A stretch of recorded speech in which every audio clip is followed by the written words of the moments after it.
So, hello everybody. Welcome to today's session, which is Introduction to Cybersecurity, where your mentor is going to be Mr. Robert. He's the one who is going to take you through this session. He's going to give a recap for around 50 minutes. And then from there, we're going to have a discussion where you guys have the opportunity to ask your questions, and Robert is going to answer to the best of his ability. So, Mr. Robert, karibu sana, and the floor is yours. Thank you, Karim. So, good morning, good afternoon, good evening, depending on where you're joining us from. I hope I'm still audible. Sindio, Karim, Yes, you are. Yes, you are. I'm audible. Okay. So, as you can see, we are doing an introduction to cybersecurity. So my name is Robert Nyinge, and I'm excited to welcome you to this presentation about cybersecurity. So this presentation is designed to empower you all. It's not just for IT professionals, it's for everyone who uses a computer, a smartphone, or everyone who connects to the internet, because in this digital age, cybersecurity is very, very important for everyone's responsibility, especially for your digital cyber hygiene. Just as you practice hygiene kwa nyumba or at home, it's the same way you have to practice cyber hygiene to stay digitally secure. So I hope you watched the video. I recorded a video and I'm going to give a recap of what was in the video. So let us begin. So let us start with the foundational understanding. What exactly is cybersecurity? At its core, we can define cybersecurity as the practices and the technologies used to protect systems, networks, and data from cyber attacks. Think of it as a defensive shield for our digital lives and assets. Think of it as safeguarding everything from our personal photos, our bank details, our private information, to big things such as critical infrastructure, to the SCADA systems, to sensitive corporate information, to health information, anything that is sensitive on the internet. So the goal of cybersecurity is to prevent unauthorized access, disclosure, maybe disruption, modification, or even destruction of digital information, anything that is in the digital space. Now, there is a second term, which is information security, which is very, very closely related to cybersecurity. Most people think of it as a duplicate to the word cybersecurity, but let me clarify on the definition. So information security, these are the practices for protecting information for unauthorized access, either use, disruption, modification, or destruction. So basically, it's in this digital age, we have a lot of information housed within our computer systems and networks, and making cybersecurity a vital component of information security. So basically, our focus today is going to be on those digital safeguards. That is the basis of cybersecurity and information security. So let us talk about the importance and the significance of cybersecurity. So as we know, cybersecurity is a very, very critical thing, a very, very critical aspect right now in the digital age. So a simple answer is that the threat landscape is constantly evolving and becoming more and more dangerous. So the significance of cybersecurity is growing exponentially as cyber threats become more and more sophisticated and prevalent. And we have to know that it's no longer just about isolated hackers. We're talking about people like criminal gangs, we're talking about state-sponsored actors, we're talking about terrorists. And we use those terrorists and those actors who use digital tools to achieve their objectives. And every day we hear about new attacks, new vulnerabilities, and new ways that the digital information can be targeted. So this is the significance of cybersecurity. As you can see, I took some stats out of the internet. So cybercrime is predicted to cost the world around 10.5 trillion annually. This is thanks to things such as ransomware, phishing schemes, and APTs, which I'm going to cover later on, which I covered in the video, but I'm going to give a brief recap. And before I continue to the pillars of cybersecurity, um, for organizations, effective cybersecurity is a really, really great requirement. It's actually a fundamental business imperative.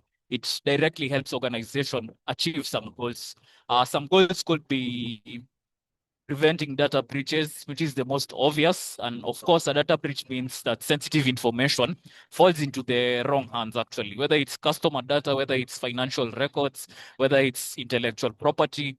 If it falls into the wrong hands, sorry, this can lead to massive financial losses. This can lead to legal repercussions. This can lead to bad reputational damage. And effectively, good cybersecurity is your primary defense against such catastrophic events. We also have another goal is to protect sensitive information. Beyond the data breaches, it's all about securing and making sure that there is privacy and integrity of all the sensitive data. This includes protecting vitu kama trade secrets, things such as employee records, things such as strategic plans, things such as secret technology for the governments and the big corporations. This data is very, very important. It's actually like the lifeblood of many businesses, and its protection is really, really paramount. Another goal could be to maintain trust with clients and customers in this digital economy and in the business environment. Trust is everything. So if customers lose trust in you, lose faith in your ability to protect your data, of course they're going to take their business elsewhere. And strong cybersecurity builds and maintains that trust. The more you're secure, the more that trust is. And it also ensures business continuity, and it ensures a lot of loyalty. Now, so, and I would also like to add that cybersecurity is not an IT jobs department. It's a collective responsibility. As I wind up on the importance of cybersecurity, it's really critical for both individuals and organizations to prioritize cybersecurity, manage on and to mitigate risks. Now let us go to the next slide, which are the pillars of information security or cybersecurity. Now, to truly understand cybersecurity, we need to grasp some fundamental principles, also known as the CIA triad. The CIA triad, and these are the three concepts which build upon the information security aspect or the cybersecurity aspect. And we have the first one, which is confidentiality. This is a very, very important pillar, which is about keeping sensitive information private. It means that, sorry for that. It actually means that your data and any digital asset is accessible to everyone who is authorized to view it. Think of it as a locked vault for your data or for your digital assets. So we normally achieve confidentiality using tools such as encryption, which I'm going to mention it later on. But basically, encryption scrambles the data, makes it unreadable to unauthorized parties and access controls, which end up limiting what people can see. So without confidentiality, we see that things such as personal privacy and sensitive things are totally exposed. The second pillar we have is integrity. Integrity ensures that data hasn't been tampered with or has not been altered in an unauthorized way. So it's about maintaining the accuracy, the completeness, and the trustworthiness of information throughout its entire life cycle.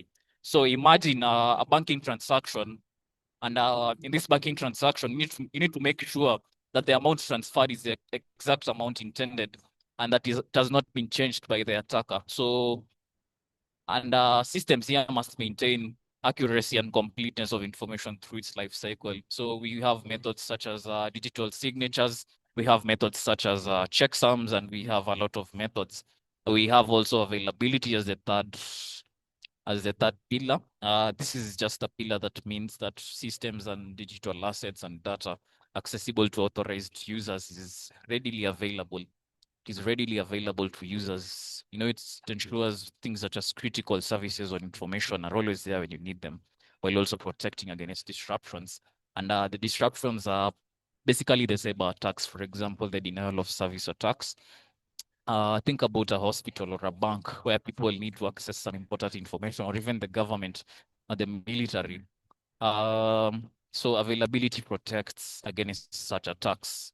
which aim to make systems available, which aim to make systems unavailable, hardware failures. So together, these three pillars form a holistic approach to protecting our digital assets. And yes, let us go to the next slide. I managed to cover a few terms, a few basic terms here, a few cybersecurity and information security basic terms hapa, which we really need to understand at a basic level. The first one is access. So what is access? This refers to a subject or an object's ability to use, manipulate, or modify or affect another subject or object. In cybersecurity, basically, we control access to ensure only authorized entities can interact with systems and data. The second one is an asset. So what is an asset? An asset, simply put, is a resource that is being protected. This could be anything from a physical workstation, maybe a server, maybe network devices, even endpoint devices, invaluable data residing on them. Thirdly, we have an attack. So what is an attack? An attack is an intentional or unintentional act that can damage.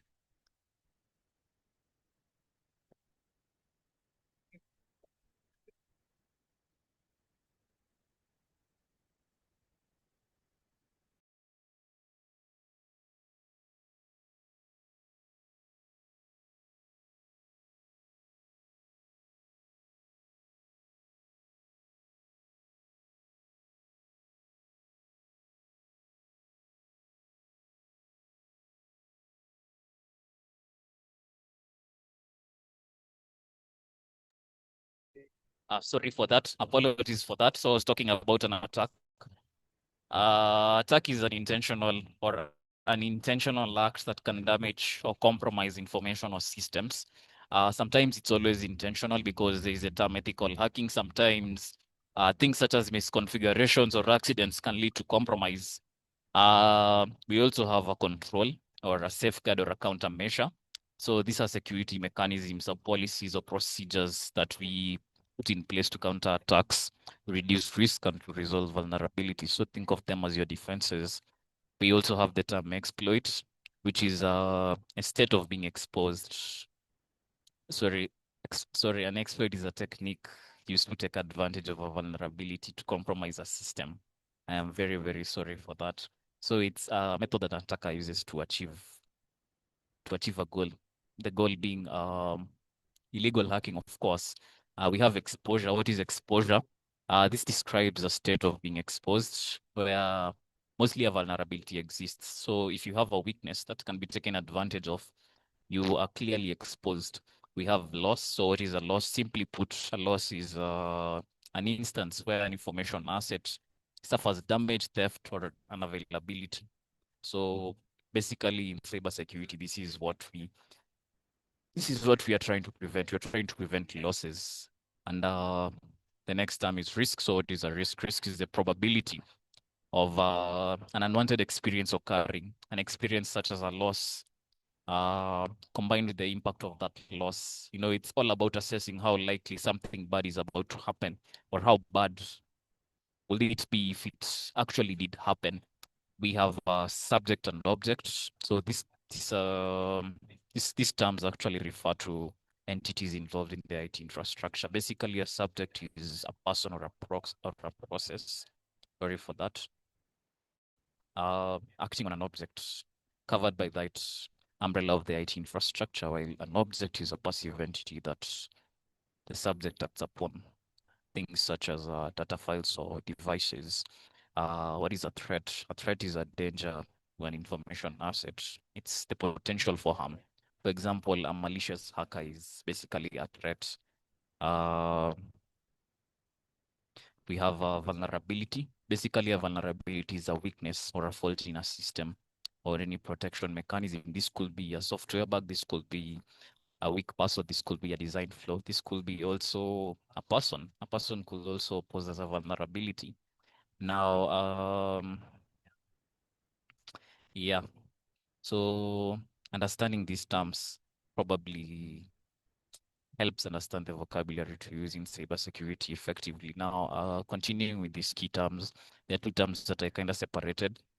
because these are the key terms. When you hear cybersecurity, most people think about hacking. Msakisikia cybersecurity. One thing's about hacking, one thing's about cybercrime, one thing's about, hitting some keys and saying that I am in, and I'll define cybercrime. So cybercrime basically this refers to the criminal activities carried out through computers or over the internet. So this could range from online fraud, from identity fraud, from uh, the hacking operations that are organized. We also have hacking. So basically, at its core, hacking is an unauthorized gain into a system. Sometimes the term can be used neutrally, especially in the term ethical hacking, because there is hacking with permission, which is called ethical hacking. And in common usage, it typically implies unauthorized or often malicious access.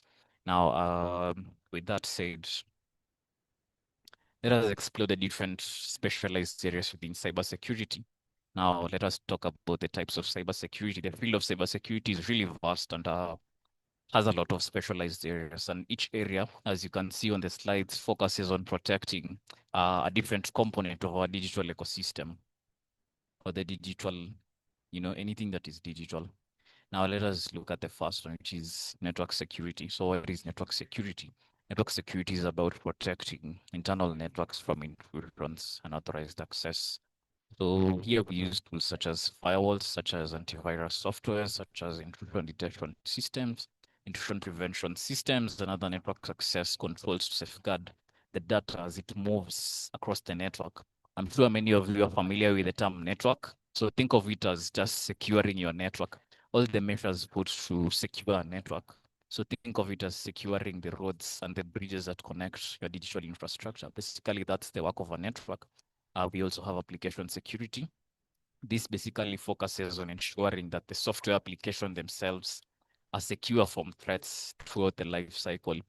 From the initial design of the application, every development phase, all the way to the deployment until the end user uses it. So this basically identifies and fixes the vulnerabilities within the code of an application. We also have information security. As I discussed this earlier, this is just the broader practice of making sure that the CIA trial is really put in check, whether the data is in storage, whether the data is in transit, whether the information is being processed. Basically, we are focused on digital information. I had explained information security. We have cloud security. So with the increased adoption of cloud computing, we're in the generation of cloud computing and AI. So cloud security is very, very vital. And this is the subset of security that focuses on securing cloud environments and all the services hosted within them. So this includes securing the data applications and infrastructure of cloud providers, and ensuring that organizations that use cloud services do so securely. We have endpoint security. So what are the endpoint devices? What is an endpoint? Basically, an endpoint is a device that connects to a network.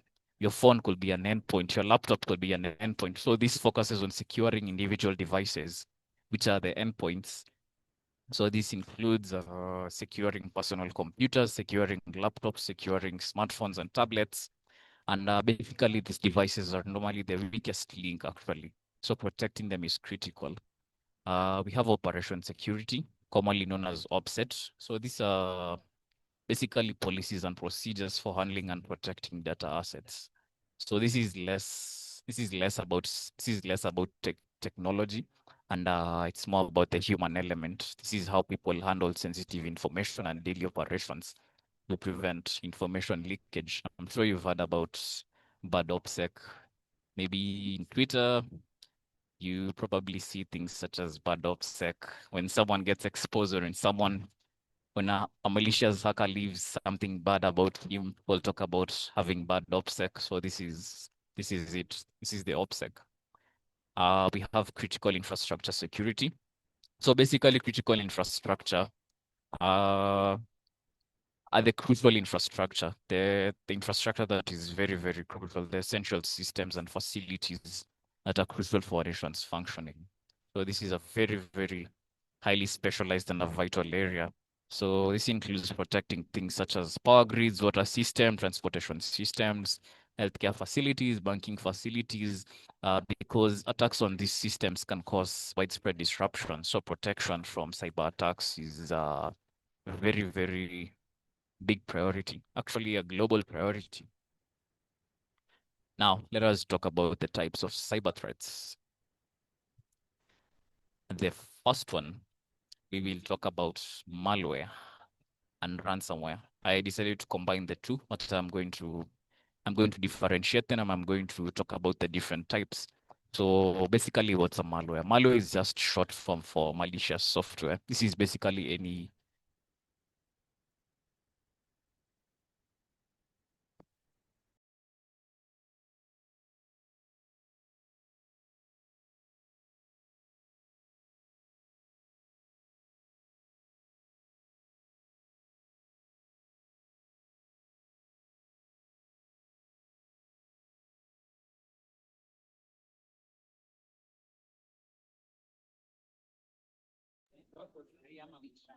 okay. Apologies for that. So let me try and summarize, and then you're going to ask questions at the end. So basically, malware is malicious software, any software designed to harm a system.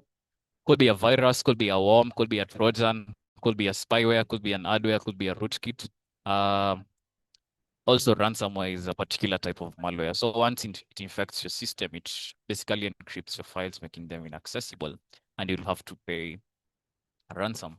So basically, these are just very, very common threats, and they affect the data integrity and availability. By the way, in the CIA triad, they affect the integrity and availability. We have phishing attacks. So phishing is basically targeting the human element as things such as deceptive emails, deceptive messages, or any websites able to trick individuals into revealing a lot of personal information or credentials. And the goal here is to steal sensitive information, by the way. And the defense here is always education and vigilance, by the way. Phishing targets the human aspect, and the humans are always the weakest link, by the way. And yes, so educating users is the best, very, very best way.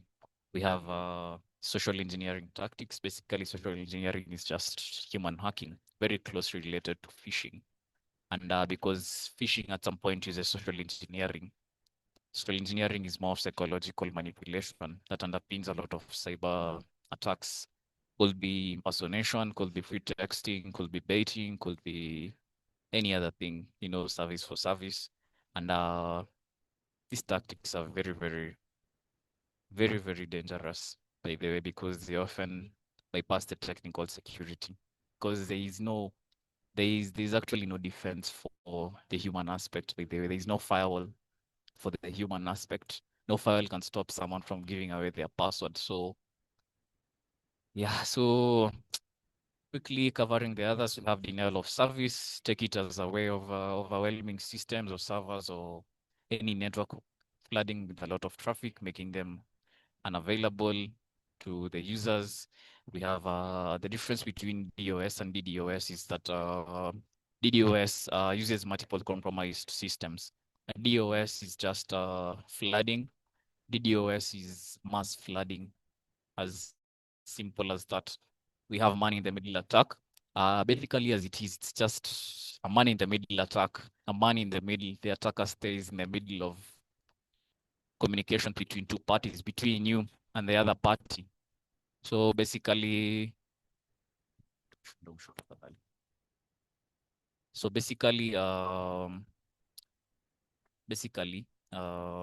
parties who are communicating with each other get dropped by an attacker. So this is a very, very dangerous sort of attack, especially on public networks. We have insider threats. We have insider threats. Not all threats are from the outside, by the way.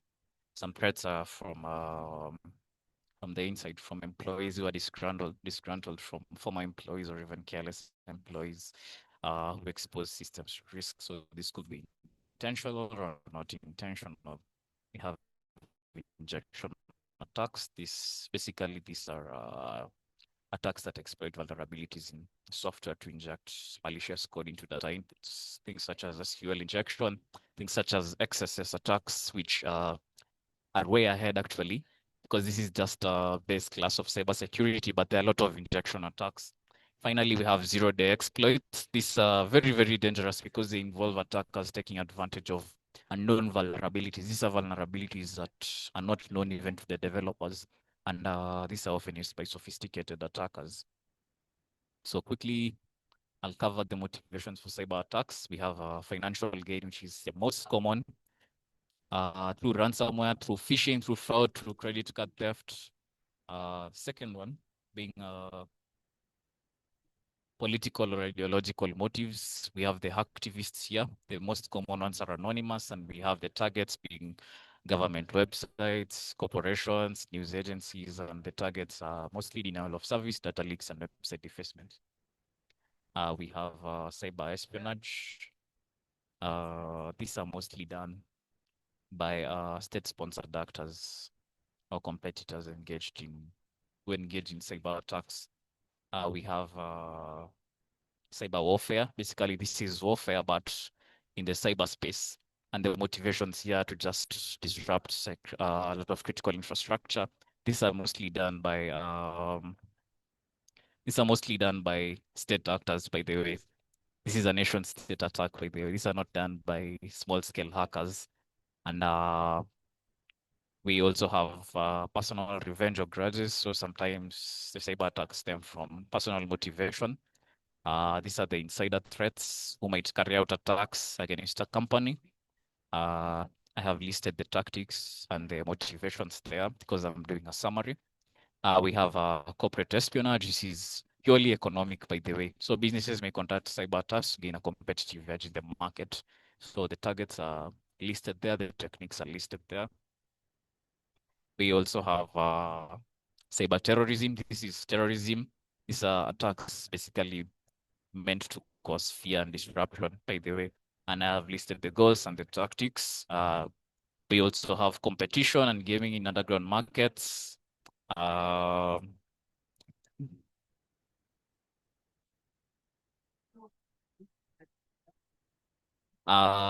believe it or not, sorry for the delay. Believe it or not, there is a competitive aspect within the underworld where hackers actually take down other hackers to probably steal code or to dominate the criminal marketplaces. So this could be to control botnets, or maybe to have that street cred. Basically, it's a dog eat dog world, even for the cyber criminals. We have the thrill or the challenge. Basically, these are just hackers who want to do it for the fun of it, who want to test their skills, who are often young and inexperienced, and they're ready to use they use tools that are readily available just for doing cyber crimes. So types of hackers, yeah, we have the white hat hackers who are the good guys. Uh, the intent here is defensive, by the way. These are the good guys to protect systems or data, and their actions are completely legal because they have permissions. These are professionals who use their hacking skills to find and fix vulnerabilities. We have the black hat hackers, who are the bad type hackers whose intent is basically offensive and very, very illegal. And we see that they exploit vulnerabilities, they spread malware, they're the people who do the denial of service. We have the gray hat hackers who are often between the black and the white hat hackers, and their intent is not always clear, by the way. It's always reliant on motives, reliant on the advantageous side. And yeah, the legal story is also unclear because it depends on the actions. And they do it without permission, by the way, because exploiting a system needs permission. You need to have authorization to exploit a system. So these guys may find a vulnerability and report it privately through official channels, or they might reveal it publicly and demand for a reward. We also have script kiddies. These are the inexperienced type of hackers who usually hack for fun or for just recognition. And they use pre-made tools, skills, scripts, or malwares created by other people. And they mostly do it for just bragging rights or for just entertainment or for social status. We have hacktivists who hack for a cause. Actually, they combine hacking with activism. So they aim to disrupt, expose, or protest organizations or governments that they believe in. I have listed the tactics there. We have cyber terrorists who actually want to cause fear and terror and disruption and damage in the cyber world. And they are very, very legal, and their hacking techniques mostly target critical infrastructure. And they are basically between activists and cyber terrorists. I think cyber terrorists have a lot of devastating consequences. We have the state-sponsored actors or hackers. These people work for the government, by the way. These are the people who conduct espionage. These are people who conduct sabotage. These people could also be used to manipulate opinions, such as elections, such as anything that depends or anything that is supposed to benefit the nation's economy or military. So basically, they use very, very high and sophisticated tools such as such as APTs and zero-day exploits, which are very difficult to detect and defend. We have red hat hackers who are the vigilantes who use counter-hacking techniques against the malicious hackers. So these guys basically destroy the bad guys. These are the vigilantes. We also have the green hat hackers who are green, who are the newcomers, the trainees who are very passionate to learn. We also have the blue hat hackers who are the corporate security testers who hack before a product's release, and could also mean that they are revenge hackers who hack to settle personal scores. Let us look at the tools and techniques that can be used in cybersecurity. So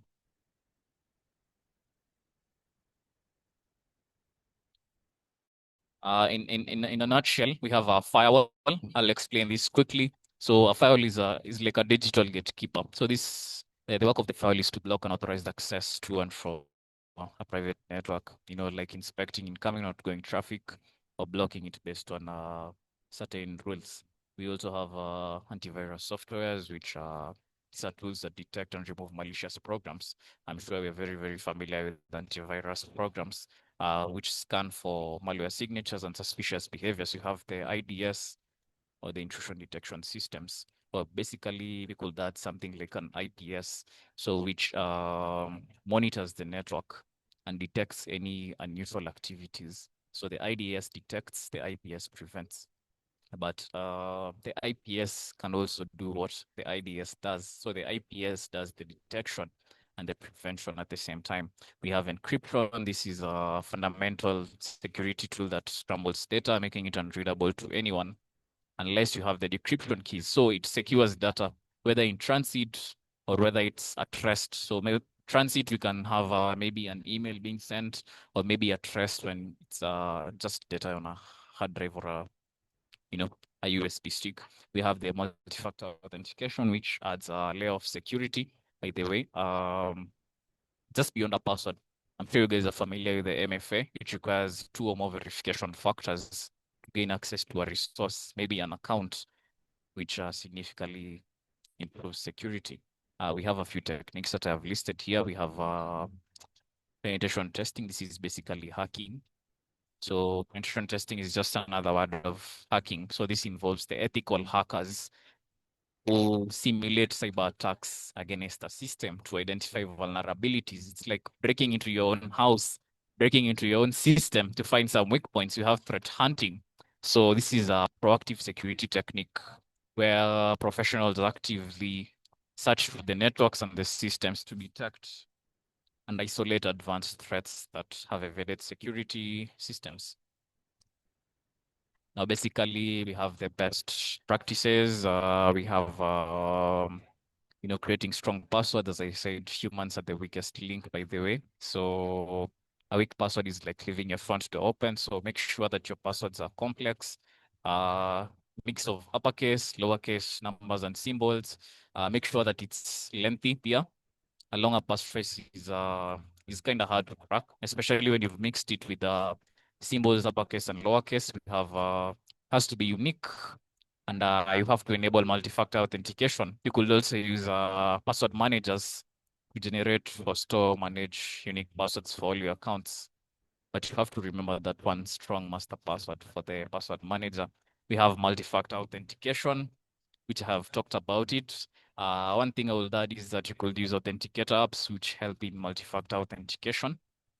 So this helps that kama your password is breached, you're not going to be completely breached. You can just change your password and keep going as usual. We have safe browsing habits.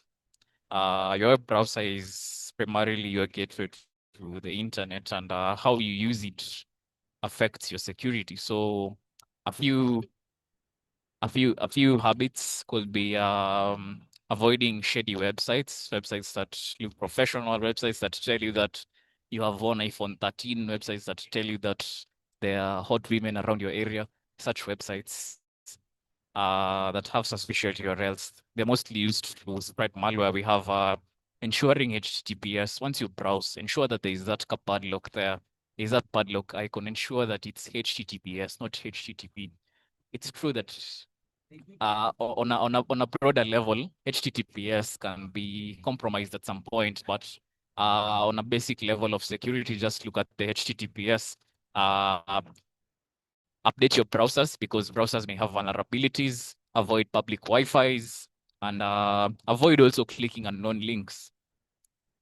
So keep your softwares updated and your systems updated because many attacks come from the vulnerabilities that are in outdated systems. And um, yeah. So regularly update, just turn on automatic updates. Do not procrastinate, by the way. If your computer tells you that you need to update, just update. Another one is installing malware antivirus. I think I've covered this. Regularly backing up. I have covered this, but there is a small rule upper. We have the 3-to-1 rule, which is have 3 copies of your data, have 2 different media types, and have 1 copy of site or in the cloud. So, and automate the backups, by the way, and test them on a regular basis. Implementing security policies. This is for the Hello, companies and hello. the organizations. Yes.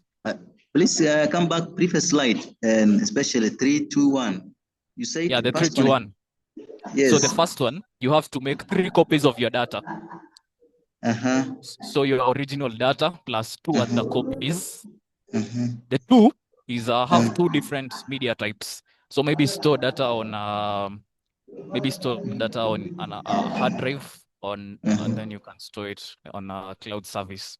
So two different media types. So store your data on at least 2 different types of storage. Maybe your hard drive, external hard drive, your computer, or a cloud service. One is a copy offsite. Have a copy in a separate physical location or a secure cloud service. Okay. Thank you. All right. Yeah, thank Yeah, you. and remember to automate these backups, by the way. So Okay. implementing security policies. On the one other hand, Yes, and I have my Hotmail OneDrive yes, full now. yes, I have done backup. My computer yes, has had done backup of my yes. data to the OneDrive of my Hotmail. Mm. And now I cannot access that account. It's like it's saying I cannot send or cannot receive anything. How can I now, without that data wasted, how can I make sure that my data is safe and my account is not full, when my OneDrive is not full? Sorry, come again about the Hotmail.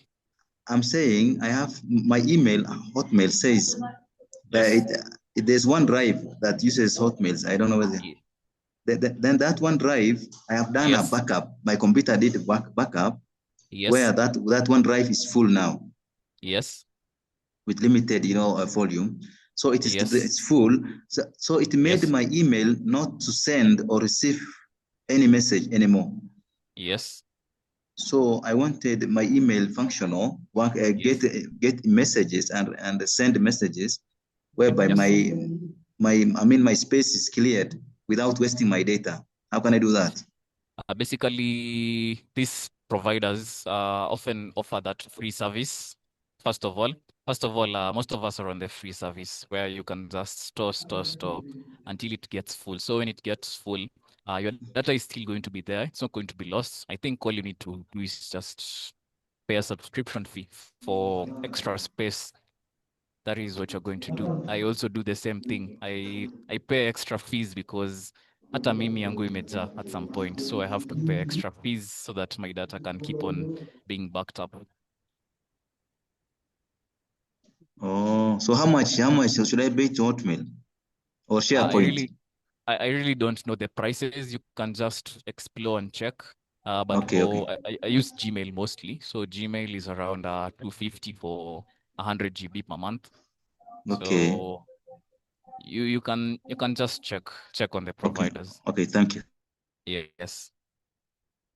All right. So for the security policies, this is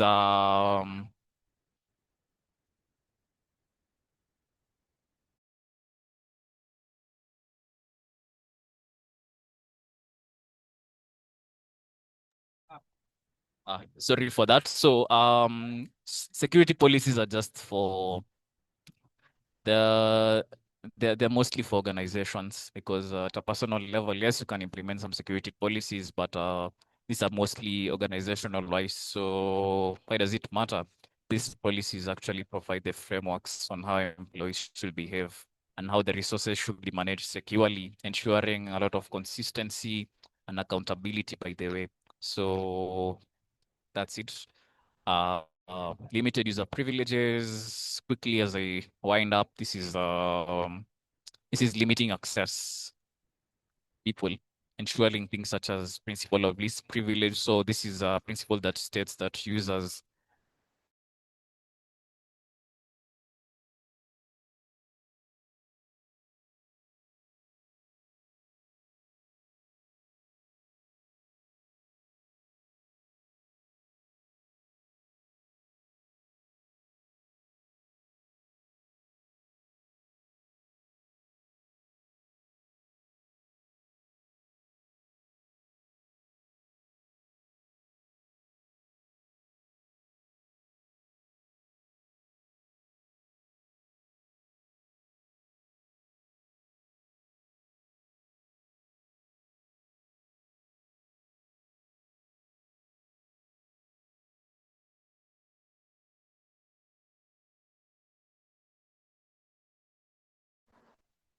Robert, are you still there?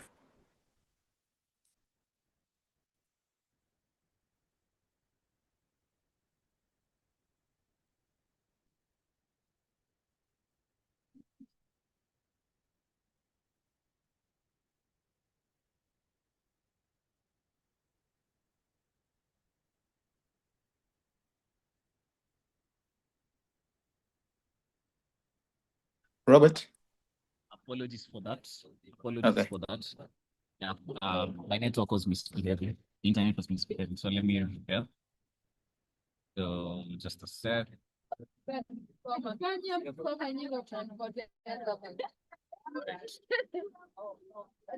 We are back.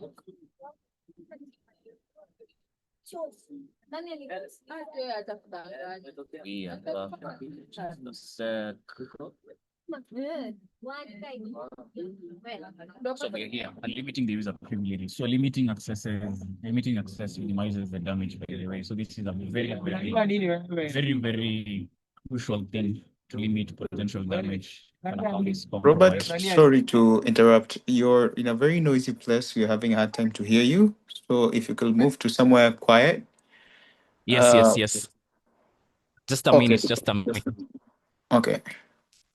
And also, can you just try your level best to wrap up because time has gone, and I think people have a lot of questions that they want to ask you. So, can you just please try to wrap up?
So Robert said we give him some few minutes. He'll be back. But in the meantime, please feel free to shoot your answers. I mean, sorry, rather questions on your on the chat. Sorry, so that once he's back, I can either read them on your behalf, or we're gonna pick the one who is gonna raise their hands. So if you have any questions you don't wanna speak, just type them on your on the chat, and then from there I'll ask them on your behalf. Or if you're comfortable in speaking, you'll just raise your hand, and then we'll pick you to ask your question straight to Robert.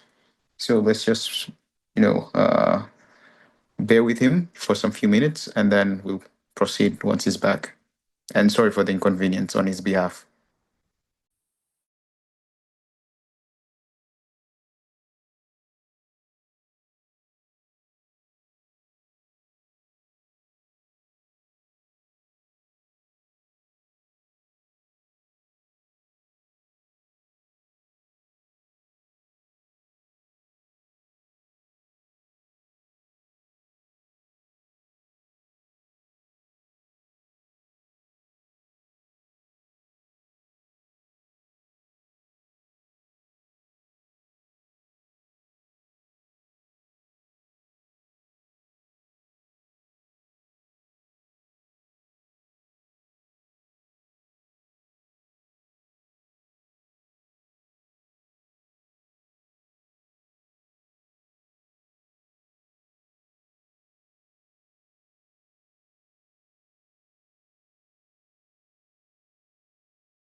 Okay, so it seems like perhaps his network is not stable.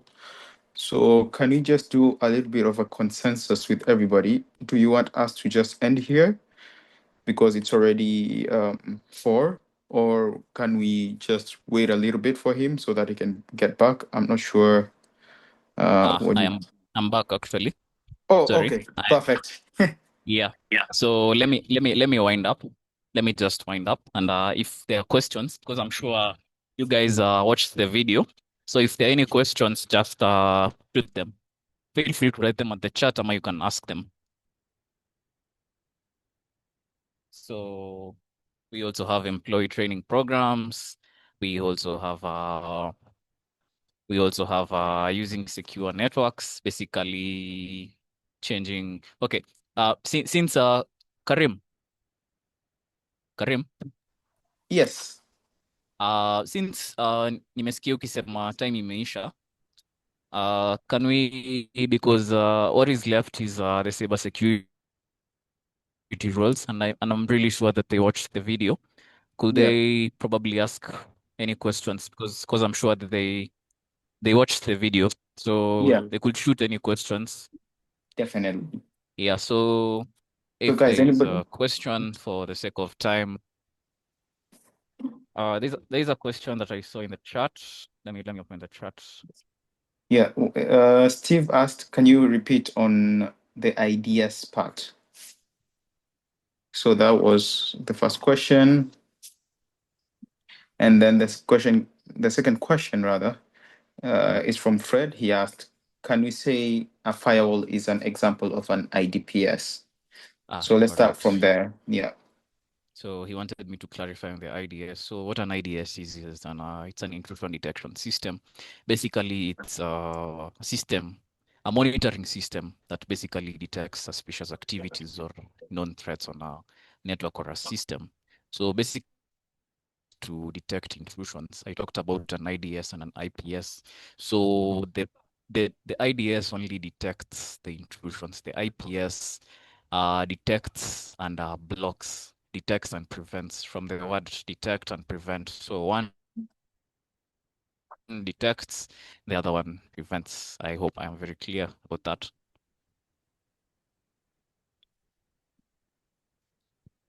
I'm sure you are. And then So the second question is about file, if it's an example of IDPS, or what is it? no, I would say a firewall is not the same as an IPS, but the two can be very closely related, by the way, and they are mostly combined to make sure that security is really, really strong.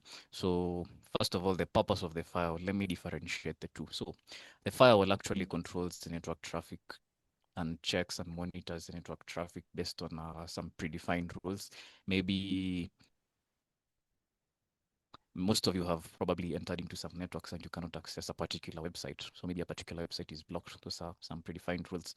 And basically, an IPS or an intrusion prevention system monitors network traffic and detects and actively blocks those attacks. So it probably looks for signatures, or it looks for, any anomalies, any behaviors, and just, blocks them.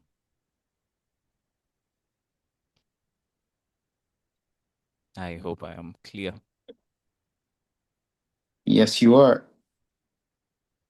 Okay, so the next question will be from Pauline.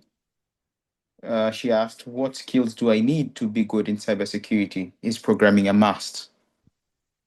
That's a really, really nice question. According to my personal perspective, I would say that cybersecurity is a really, really it's a really, really wide field, by the way. It's not necessarily tied to hacking as people think. So at the basics, I think you would need good programming skills. You would need a bit of networking, you need a bit of cryptography, you need a bit of learning the basics about websites. You'll need a bit of cryptography. You'll need a bit of what else? What else? What else? I think maybe that's it. There is much actually, because cybersecurity has a lot of fields, by the way. There is a technical field and the non-technical field. It depends on where you want to go. If you want to be the technical guy, then you can do Kenny and you can add and do a lot of practice, especially in capture the flag sites, or in the hackathons, and there's a lot to learn about. And if you want to go into the non-technical field, such as the GRC, the governance, risk, and compliance, then you'll just have to learn about things related to that. But um, basically, it just depends on where you want to which field of cybersecurity you want to venture in. So I will advise that you check the different fields of cybersecurity, and I'm free, by the way. I'll share my contact, and if you would like to have a roadmap on which side of cybersecurity you want to, I would be very, very open to guide. So I'll actually share my contact right now in the chat. Yeah, but also on that note, just to let me say, add on top of what you just said, I could say programming is really not a must. As Mr. Robert said, that it depends with what type of career you are looking to venture in. So, majority of the roles, let me say, cybersecurity is mainly derived from the roles like GRC. Without GRC, careers like pen testing, vulnerability assessment wouldn't really exist. And roles like GRC don't really require you to know programming. There are even different roles like being a content creator, being an author, all those don't really require you to have technical skills or programming skills. So it all boils down to what type of career you want to venture in, or let me say specialization you want to venture in cybersecurity. So generally, that's the answer that I have for you, Pauline. And what skill you need to be good in cybersecurity? Well, I'd say consistency. That's the most important thing. And also practicing, as Robert had mentioned initially, CTFs, getting yourself into different competitions and learning from different platforms, different people. That's going to help you grow and become good in cybersecurity. So that's just in a nutshell. Well, Robert, another question is from Stacy. She asked, Stacy, yeah. So she can I asked use? if, sorry, my bad. Oh yeah, see, I was actually reading the question. So can I use threat hunting as a security measure? So absolutely, threat hunting is actually valid and a very proactive measure. Very proactive security measures, especially in the modern cybersecurity defense strategy. So basically, threat hunting is the search for threats, basically, as imejisema.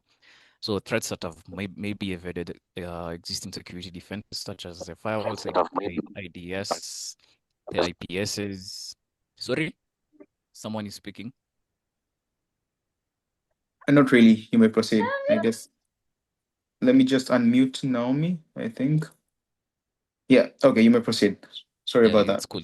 So rather than waiting for the alerts from the IDS and the IPS, the analysts could manually or semi-automatically look for hidden threats using probably tools, using threat intelligence, and things such as behavioral analysis. So basically, how is it a security measure? I would say that look at the aspect of proactive defense, where we actually find advanced or stealthy attacks or things that are hiding, and we also see that it reduces the time before damage. Some threats and vulnerabilities could be, they could have very grave consequences. So threat hunting actually helps identify the threats before they cause major damage, and above all, they actually improve the security posture.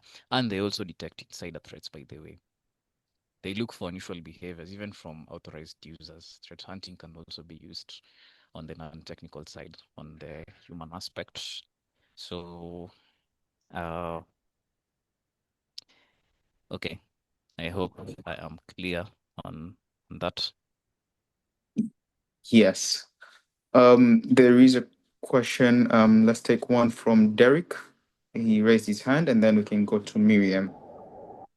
So Derek, ask your question. Okay. Okay, thanks, Robert. Very nice insights there. And my question is regarding SIM, PAM, and DAM solutions. Suppose an organization wants to implement all those solutions across the environment, but now having some knowledge from the SIM, you need to have accounts with admin roles in all the devices. How can somebody implement the solutions without affecting the other policies? For example, a PAM or DAM solutions. Derek, could you repeat your question? Sikusikii vizuri, like voice yako ilikuwa chini sana. Or maybe you could type it on the chat kindly. Naweza type kwa chat. Can Could you kindly type it on the chat?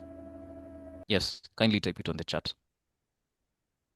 Uh, Yeah. as you Can you take as Miriam's question?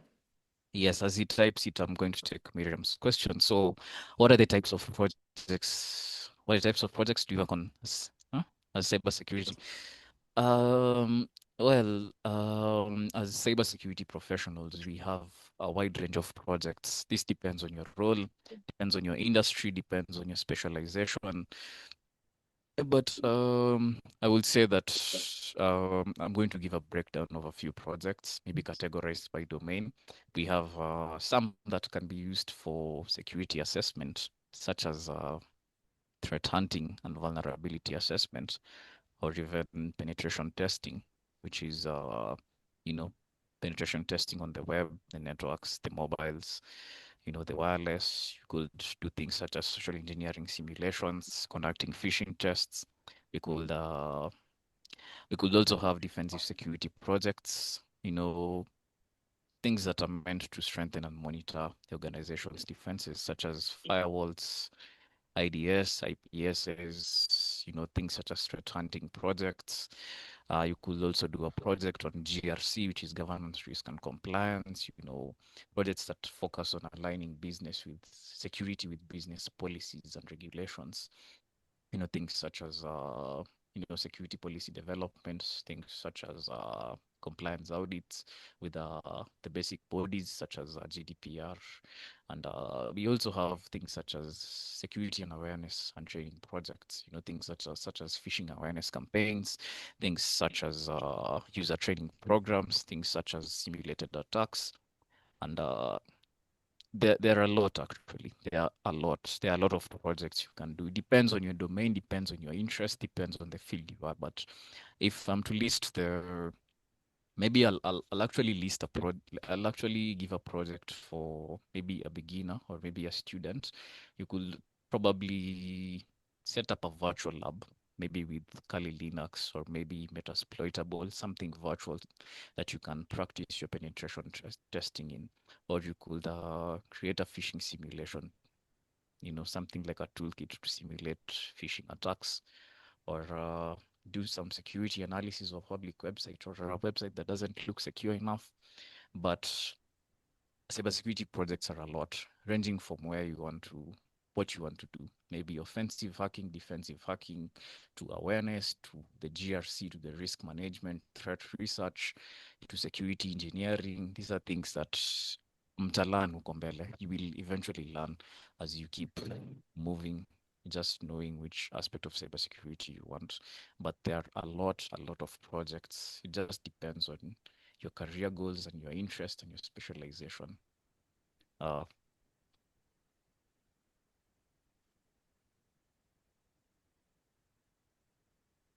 Perfect. There is a question from Caleb and also Derek. I think you can take them on. Okay. So the question is, suppose I want to implement SIEM, PAM, and DAM in my environment. How will I achieve multiple, not optimum functionality of all the three without either of them infringing each other's policies? Wow. You are not a beginner, my friend. Kama unajua mambo ya SIEM na PAM na DAM, you are not a beginner, my friend. But that's a good question. Let me see. Karim, could you kind of help me up? Sorry, I am multitasking, so let me have a look. Okay, implementing SIEM, okay. Of all three, infringing each other's policy. Okay. So, okay, this really requires somebody who is on the defensive side. I am more on the offensive. I am not really sure about this question, to be honest. Okay. But I think what I'll do for you, Derek, is I'll try connecting you to the right person who's going to help you out with this question specifically, because this really requires somebody who is mostly on the blue teaming perspective or the system administrators. And that's not my specialty. I'm more of the offensive side. So I'll connect you to one of the guys who are on the blue teaming, some of my friends who I know of. So after the session, just inbox me so that I could connect you to the right person for this one. Right. So let me answer Caleb's question. Sijui kama kuna swali lingine. So Caleb asked about DevSecOps. All right. So Basically, DevSecOps is imechukua terms kadhaa. It has taken 3 terms: the term development, the term security, and the term operations. So it basically means integrating security into the DevOps life cycle. So the DevOps is development and operation. So let me explain DevOps, then explain DevSecOps, because you have to probably understand DevOps to understand DevSecOps. So basically, what does a guy who does DevOps do? Basically, DevOps need a set of practices, principles, tools that combine vitu kama software development and IT operation. Basically, what they do is to just improve that collaboration, to speed up the delivery, to ensure that processes are well automated, to ensure reliability and stability. And yeah, basically the concepts are vitu kama collaboration, just collaborating the 2 teams, and automation because of the collaboration between the 2 teams, a lot of integration, a lot of delivery, a lot of monitoring and feedback. And basically, if you have an idea of what a dev does, basically, so DevOps, what it does is just a lot of things that devs do, but they include the operations. So the DevSecOps is just DevOps plus security. So security is just integrated into every phase, ensuring that there are secure coding practices, the automated security tests, to come putting policies, doing compliance checks, and all that. But basically, it's just security added to the DevOps. It's just security added to the DevOps side. I hope I have answered your question. Jeff asked where I will be able to get tools such as Kioptrix 1 to 4. They're just sikumbuki ni wapi, but ukitype Kioptrix 1, 2, 3, 4, you'll get them online, by the way. You will actually get them online. I have played, nimecheza Kioptrix 1 hadi 5. Ukishindwa just reach out. Nimepeana namba yangu. And there are a lot of labs, actually. Ukishindwa, you can just contact me or contact Karim. So, yes, that's it. Awesome. So I think let's just end here for today. Well, Robert, thank you very much for your time. It really means a lot to everybody who has managed to attend this session.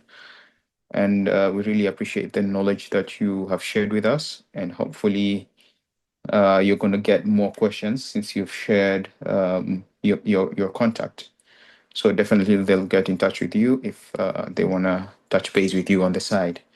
So thank you very much. And also from our side, the team of Hackett, thank you for everybody who managed to attend today's session. We really appreciate it. Your time, your efforts, your dedication.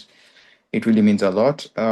Also, starting from today, moving forward, most of the, let me say, labs and assignments are going also to include now more of hands-on. So let's say things like trying to scan for, let's say, open ports, etc., in order for you to build your skills, not only just going through theoretical labs and scenarios.